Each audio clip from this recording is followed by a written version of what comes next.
सामाजिक सञ्जालमा अहिले जेन्जो आन्दोलनपछि तपाईँको निर्वाचित भएर आएका सांसद बब्लु गुप्ताले बुलेट बाइकमा आइफोन 17 प्रो म्याक्सबाट चाहिँ तपाईँको स्टोन देखाउँदै यसरी भिडियो खिचेको चाहिँ एउटा भिडियो सामाजिक सञ्जालमा अहिले यत्र तत्र सर्वत्र छ। त्यसमा एकदम आलोचना भइरहेको छ होइन। त अहिले चाहिँ तपाईँको आलाकाञ्चा सांसदले नियम कानुनहरू नबुझ्दाखेरि यस्ता घटनाहरू दिनानुदिन बढ्दै गइरहेका छन्। र पछिल्लो समय हर्क साम्पाङले हेलमेटको फित्ता नबाँधेकोदेखि लिएर चाहिँ सभामुखको गाडीमा ट्राफिक प्रहरीले चाहिँ चिट काटेको, तपाईँको कारबाही गरेको सम्मका उदाहरणहरू छन्।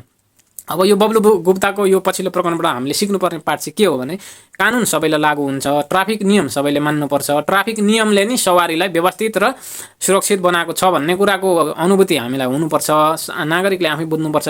तर कानुन निर्माण गर्ने सांसदहरूबाटै बारम्बार पटक पटक संस्कृति पार्टी, रासोपा लगायतका पार्टीका सदस्य सांसदहरूले नि यस्ता हरकतहरू चाहिँ सामाजिक सञ्जालमा गर्दाखेरि, यस्ता स्टन्ट गर्दाखेरि आम नागरिकहरूमा जाने सन्देश कस्तो हुन्छ भन्ने कुराको एउटा पक्ष भयो। भनेपछि अर्को पक्ष भनेको चाहिँ हामी नीति नियम बनाउँछौँ, जनतालाई सुरक्षित राख्छौँ, जनताका पक्षमा कानुन बनाउँछौँ, कानुनले चाहिँ तपाईँको सवारी सुरक्षादेखि लिएर सवारी व्यवस्थापनका हरेक क्षेत्रमा जनताको प्रतिनिधित्व गरेर तपाईँको कानुन बनाउने ठाउँमा गएका मान्छेले नि यो खालको हरकत गर्न थालेपछि तपाईँको जनताले के गर्ने भन्ने कुराको अर्को पक्ष भयो होइन।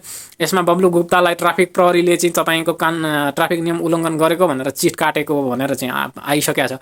तर त्यतिले मात्रै चाहिँ यिनीहरूलाई पुग्दैन। यिनलाई राष्ट्रिय स्वतन्त्र पार्टी लगायत चाहिँ सभापतिले विशेष गरेर यिनीहरूलाई विशेष खालको कारबाही गर्नु पर्यो, नत्र भोलिका दिनमा यस्ता घटनाहरू दोहोरिँदै जान्छन् र फिगरले गरेको एउटा गल्तीले आम मान्छेले पनि त्यस्ता कुराहरूलाई चाहिँ फलो गर्दै जान्छ, सिक्दै जान्छ। भोलि गम्भीर सवारी दुर्घटनाहरू हुन सक्छन् यस्ता कारणले गर्दा होइन। यस विषयमा चाहिँ सरकार सचेत हुनुपर्छ पहिलो कुरा।